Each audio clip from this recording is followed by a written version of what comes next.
एक नया PC build कर रहे हैं, उसमें आपको दिखाते हैं क्या क्या कंपोनेंट्स लगने वाला है। ये है i3 का 12100, मतलब ये 12 जनरेशन का प्रोसेसर है और i3 है, और ये 610M के DDR4 मदरबोर्ड हम इसमें फिट करने वाले हैं। इसमें आपको 12, 13, 14 कोई भी जनरेशन का प्रोसेसर आप बिठा सकते हो और कोई भी कोर बिठा सकते हो, जैसे i3, i5, i7 सारे के सारे। उसके साथ में हम यहाँ पर लगाने वाले हैं Sky Hynix की 8GB की रैम, जो कि काफ़ी पावरफुल है, बहुत अच्छा परफॉर्मेंस है इसका।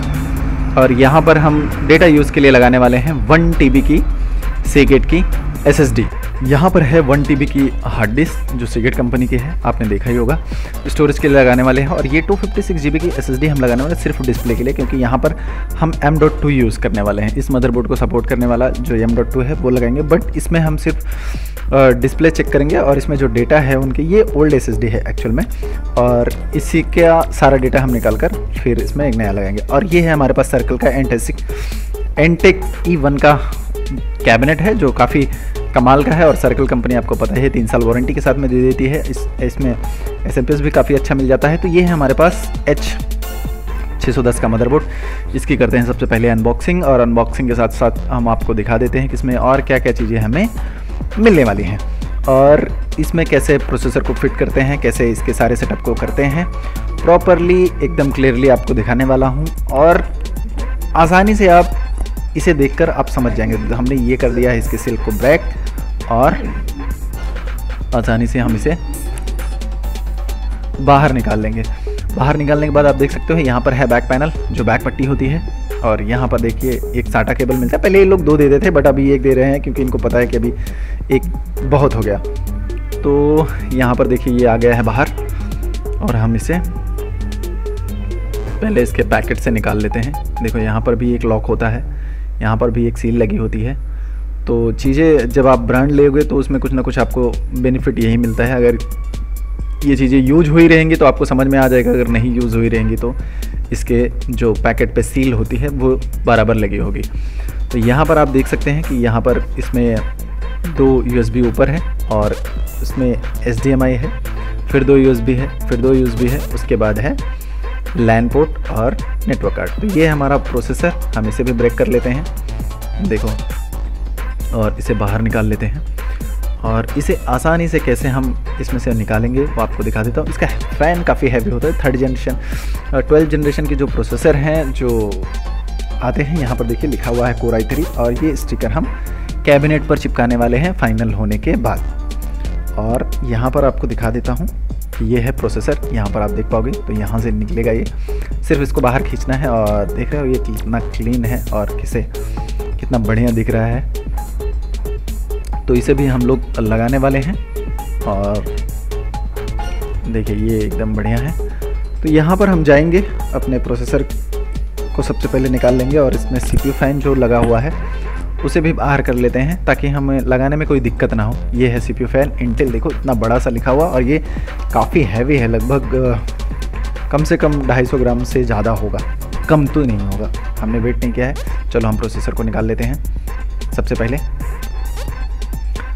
देखो यार, इस तरह के वीडियोस और ब्लॉग आप जब देखते हैं तो आपको इस बात का अंदाज़ा हो जाता है कि कौन सी चीज़ें कैसे फिट होती हैं और कौन सी चीज़ें कैसे लगाई जाती हैं। तो ये प्रोसेसर भी देखो काफ़ी हैवी है।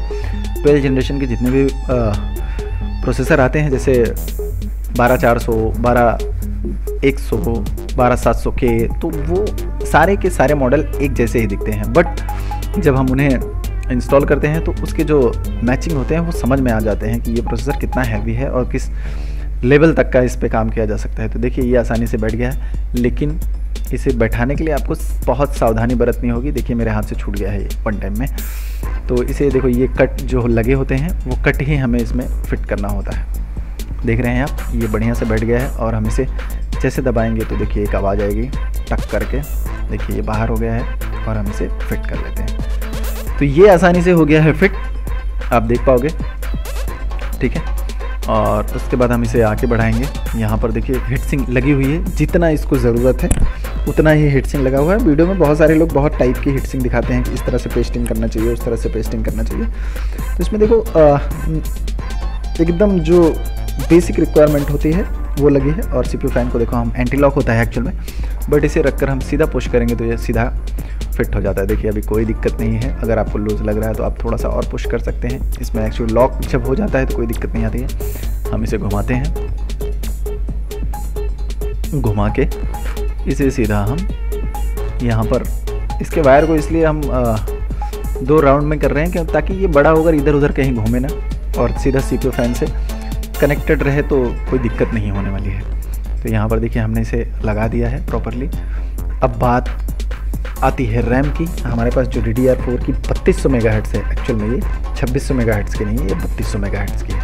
तो इसका परफॉर्मेंस बहुत लाजवाब है और इसे लगाने से एक फ़ायदा ये है कि जो 32 और 26 में जो स्पीड का फ़र्क है सिर्फ वही है, बाकी और कुछ नहीं है। DDR4 की 8 GB रैम है, ये हमने एक लगा ली है क्योंकि ये PC सिर्फ ऑफिस यूज़ के लिए बन रहा है, इसमें ज़्यादा है नहीं। ये देखिए M.2 स्लॉट का सेक्शन है, बट हम इसे बाद में लगाने वाले हैं। और क्योंकि हम पहले कस्टमर का डेटा बैकअप करने के लिए हम इस PC को डायरेक्ट कनेक्ट कर रहे हैं। अगर ये डायरेक्ट कनेक्ट हो गया तो हम इसका डेटा बैकअप उसी PC से कर लेंगे और उसके बाद हम M.2 की SSD को इसमें लगाएंगे। अब आप सोच रहे होंगे कि आपने पहले क्यों लगाया। जी हाँ, अभी हमारे पास SSD है नहीं। तो चलिए हम कैबिनेट को निकाल लेते हैं। यहाँ पर आप देख रहे होंगे कि हमने कैबिनेट को ले लिया है और अब हम इसे इंस्टॉल पे डाल चुके। तो यार देखो ये हम फिट कर रहे हैं, इसे थोड़ा फास्ट फॉरवर्ड करते हैं क्योंकि यहाँ पर आपको ज़्यादा क्लीन शेप बता नहीं पाऊँगा। तो चलो वीडियो को फॉरवर्ड करते हैं और आपको दिखाते हैं पूरा सेटअप बिल्ड होने के बाद।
तो ये हो गया है फाइनल इंस्टॉल। देख रहे हो आप, सिर्फ इस पर कवर लगानी है और हम इसे अब विंडोज़ इंस्टॉलेशन के लिए यूज़ कर लेंगे। तो कैसा लगा ये बिल्ड हमें कमेंट करके ज़रूर बताइए। मिलते हैं आपको किसी अगली वीडियो में।